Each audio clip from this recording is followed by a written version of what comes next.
everyone, and welcome to Like Literarily. I'm Alexis, better known as Momo. I'm Alicia. I'm Riley.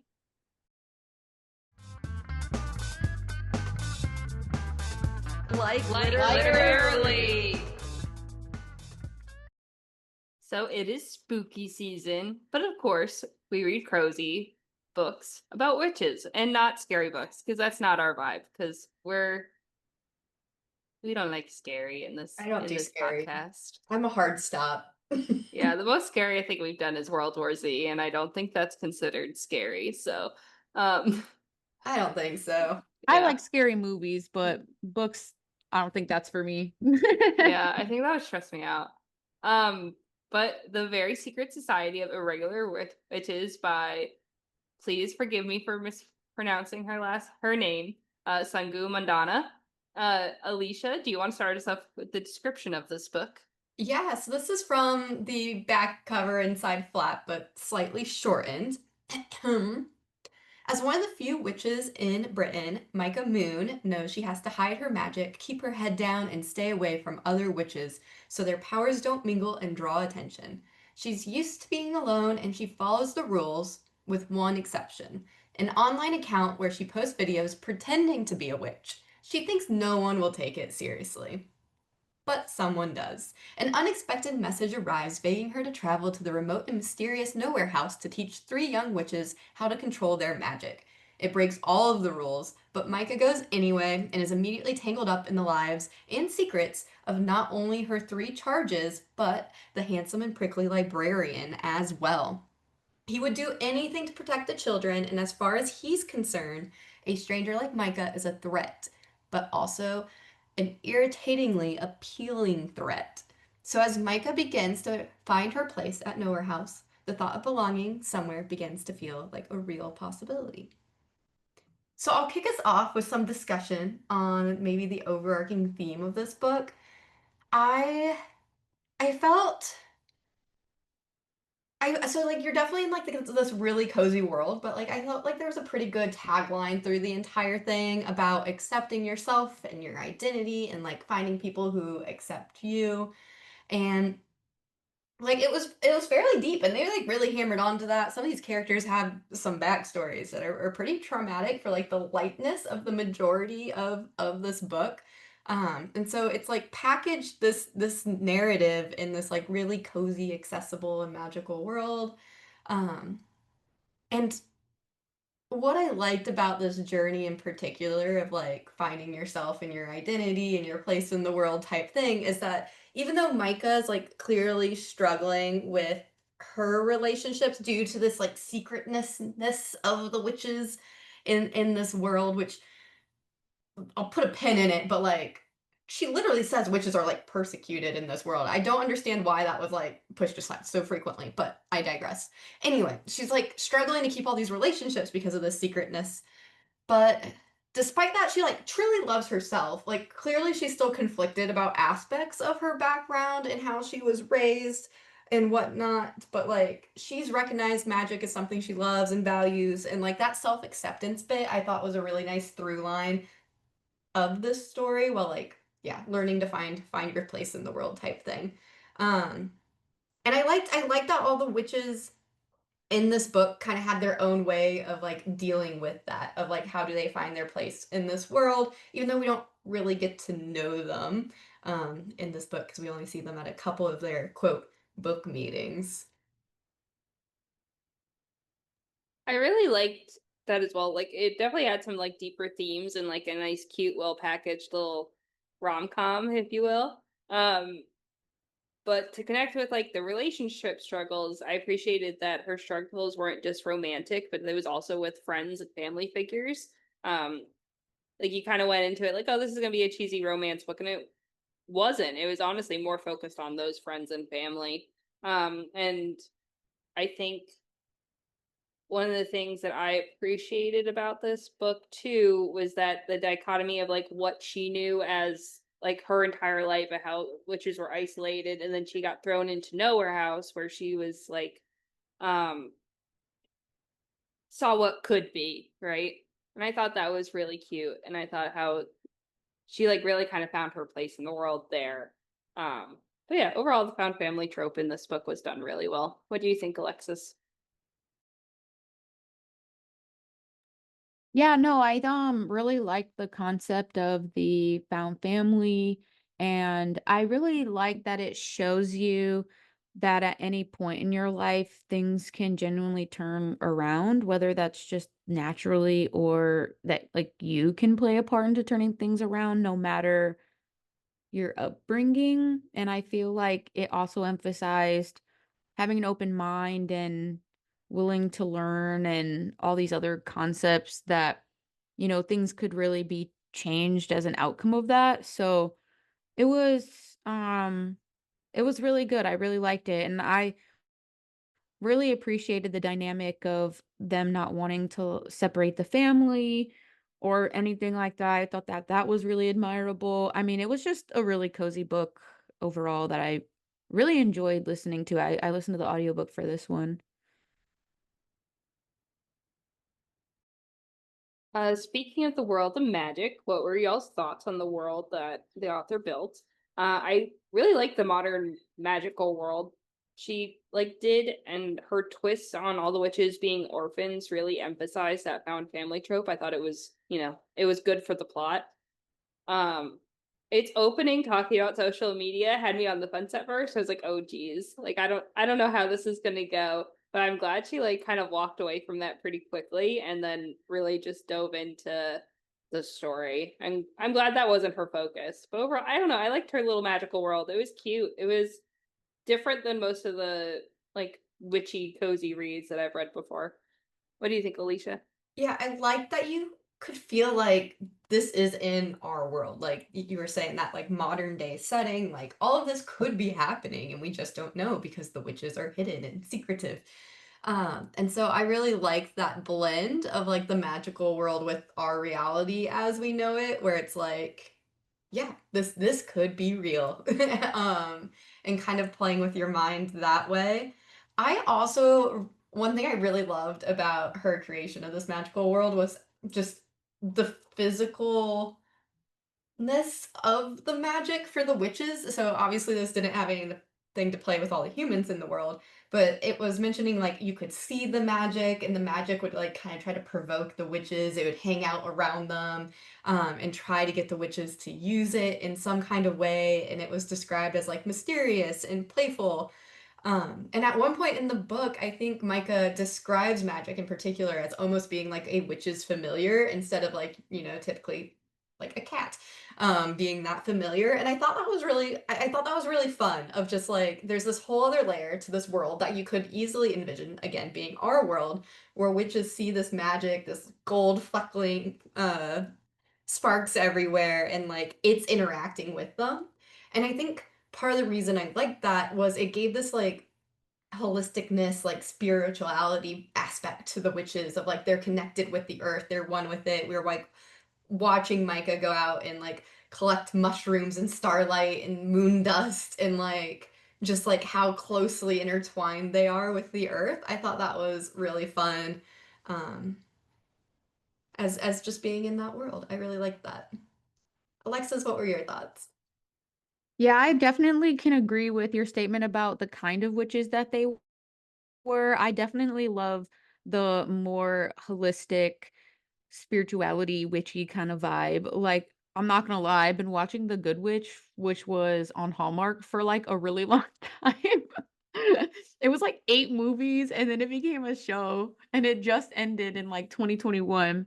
But what I liked about it was that her and her daughter and her cousin, I think, who all like end up in the show at one point and in the movies, they're like that same kind of, "Oh, you can use these different kind of oils to, like, heal these things," but they kind of had, like, that, like, touch of magic in the real world, so it reminded me of that, and I thought that it was funny that I was reading this, and then I've been watching that show at the same time, and then watched all the movies too. Shout out Hallmark. It's, like, super cozy, but I I like that I knew same, pretty consistent with you guys. I like that I knew it was our world and our time, but it didn't feel icky like in a lot of other books, especially romance books where, you know it's modern time because they're constantly referencing like TikTok references or text messages or Instagram DMs. Like even though we knew she was taking videos, Mika, like as a witch influencer, it was referenced, but it's not like we were sitting there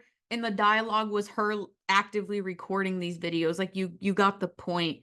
And the audiobook also made that flow really well and incorporated that like magic into real life. And so overall, like I just really didn't I had no issues with the world built in this novel like at all. It was just super cozy and warm and like Alicia said, like sparkly.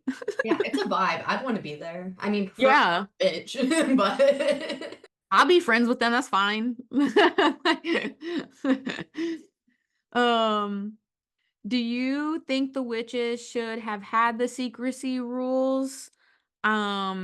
I know for me personally, I feel like way back then it obviously makes sense because they were being hunted essentially. But now, like with this book taking place in the more modern world, I don't feel like they had to make it so much of a big deal. Like I literally actively have friends that like do witchy stuff. Like and so I know that there would have to be some kind of general set of rules in the first place because then because there's always the innocent side to things, but there's obviously always like dark magic and stuff like that. So I know that there would be some kind of rules, but I feel like the level of just deep-rooted secrecy was so strange to me because it's not like we're in the time frame of like the Salem witch trials or something. So, but what do you guys think? I mean, that's what I was struggling with is just that the secrecy is obviously a very main plot line throughout this entire thing, and it describes a lot of the main character's own background. And this world's been built up to be similar to our world. And Alexis, as you were just saying, like, there's people who practice very witchy things, and like, we're not like persecuting these people. But like, that was kind of the vibe I was getting from the little bit they did talk about, like, the outside world is like, oh, we're gonna go to trial, we're gonna be like jailed. And I was like, okay, that's not necessarily what I would expect in this space. And so then it's like this tag on of, yeah, we have too much power. That's how we got this curse, we shouldn't work together. And I was like, okay, I'm assuming there's more that's going to be unpacked there in future books. But like, the secrecy thing was just so strong. And I didn't feel like there was any real justification for it. I think that the way that I interpreted it is that Mika alluding to like how her boyfriend and like her ex-boyfriend and all those other people started taking advantage of her, like her nannies and stuff. That's how I understand like the secrecy aspect of her, like, messing with excuse me, of Mika messing with that ATM and stuff like that. I think they were more so worried about being persecuted because, like, oh, are they just stealing everything? Are they like bad people? Or like just being taken advantage of by people that, would take advantage of them. Um, and so I think that was more so why, but I also kind of appreciate that in this little world, like she didn't over explain it. Um, I have started her next book, so I do know this is a standalone book. It's not a series. The next book is not in the same world, like at all. She built a completely different world for that one. So I think it being a standalone, it not getting over explained, ended up making more sense. Just because you're only going to be in this world for one book, you want to focus on the story, not necessarily on the world building. So I don't know. And like the curse of every witch being an orphan, I think did add like an interesting aspect to it. But I also enjoy, spoiler alert, skip ahead if you don't want to hear this. But the focus of the book wasn't like breaking that curse. It was more so that found family that she discovered. So I don't know. I appreciated that. It doesn't bother me that the persecution wasn't like a big focus or wasn't explained more. Because I don't think that was like the point necessarily of the book. Yeah, I don't. It probably wouldn't have fit the vibe to like deep dive into it too much. But it did just, it constantly left a little tingle. Like, why are they being so secretive? Yeah, um, that's fair. but it was still an enjoyable read. Which I want to circle back to something Riley said. Did you guys think? this was a romance book going in. So like the characters are clearly the focal point here and like their growth, their relationships. And like I thought it was gonna be like, this is life and like just kind of like going through, but like there's definitely a romantic plot with this book. With Micah and Jamie, the librarian, the grumpy librarian. We have a little bit of a sunshine grumpy trope going on here. I don't know. Did the romance here feel tangible for you all? Did you go in thinking it was a romance? I definitely went in thinking it was a romance. Like even from like you reading the back flap of the book, like it sounds like it's going to be a romance focused on like that librarian, and it's not. Like I would say I agree. It's definitely more of the subplot. I don't know what you would classify this book other than a rom-com. I guess it could be a contemporary, maybe, but it also doesn't feel like it's that vibe. Um but I don't know. I ended up liking it. Kind of like with Atmosphere, how I was really annoyed that the romance was the main plot and not the subplot. And it would have been better if the subplot was the romance. I thought this was fine. I don't know. It didn't bother me. I also haven't been super in the mood for like romance books lately, so I might just be biased. I did a quick search. It seems like Goodreads is putting it under fantasy, romance, contemporary, cozy, which I guess is a hodgepodge of all the things we've talked about.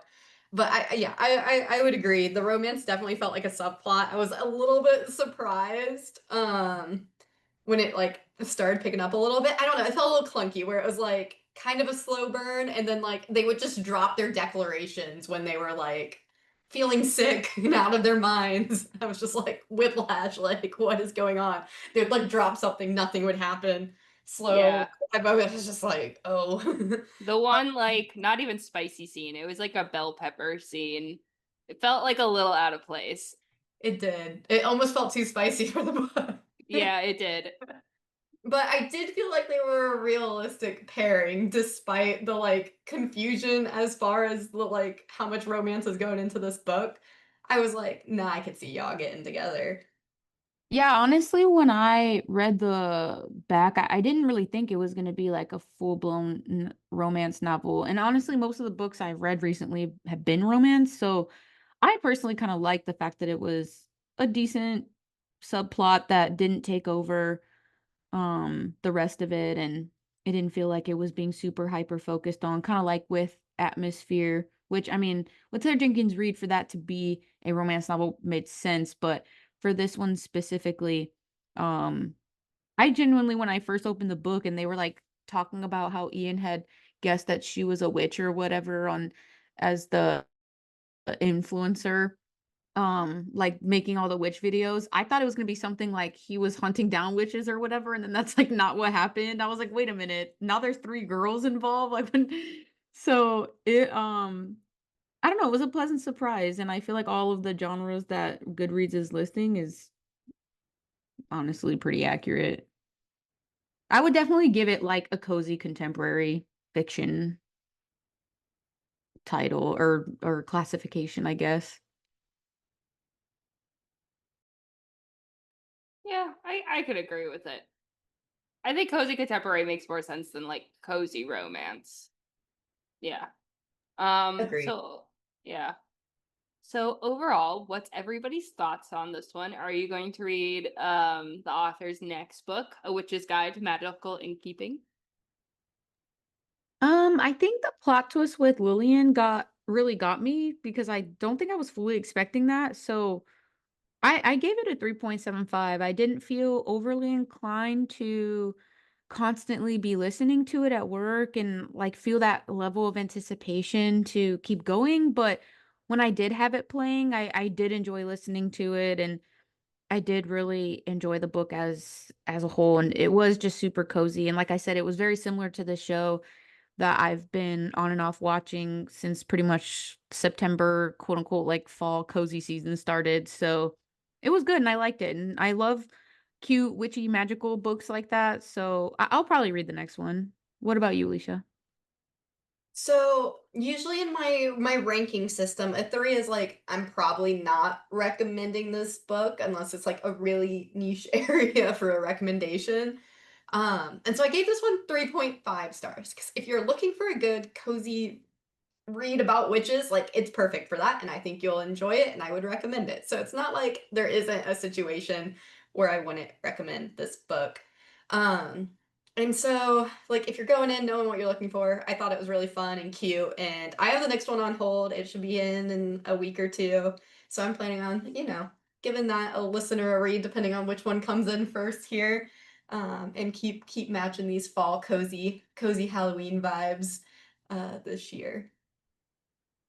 Nice. I'm kind of on the same page as you. Like for me, a 3 is usually like an average book. I'm not gonna say I don't recommend it, but I'm not gonna go like out of the way to recommend it, if you know what I mean. But if you're looking for a cozy read, definitely this is a good one. So I did end up giving it a 3, and I did like it a lot. It was kind of like on the same level as for me, Crazy Rich Asians. Like it was a good book, but it wasn't revolutionary. But I'm gonna read the next one and finish out the series. And I actually already started the next book, so I really like it so far. As a warning, again, it is a completely different world. It's not a sequel. I messed that up. No, you're okay. You didn't know. I would have thought it would. I was hoping it was going to be in the same world because I wanted to like revisit some characters. Like, if Yeah, I'm I going to thought be it was gonna be honest, like about her little shop. I'm a little no. disappointed, but still excited. I was also disappointed when I started. I was like, oh, do I even want to read this? And then I end up getting really into it. I listened to 75% of it yesterday. So, as Nice. you could tell, I really like it so far. I'll give my final thoughts maybe on Instagram or something. But I Perfect. recommend it.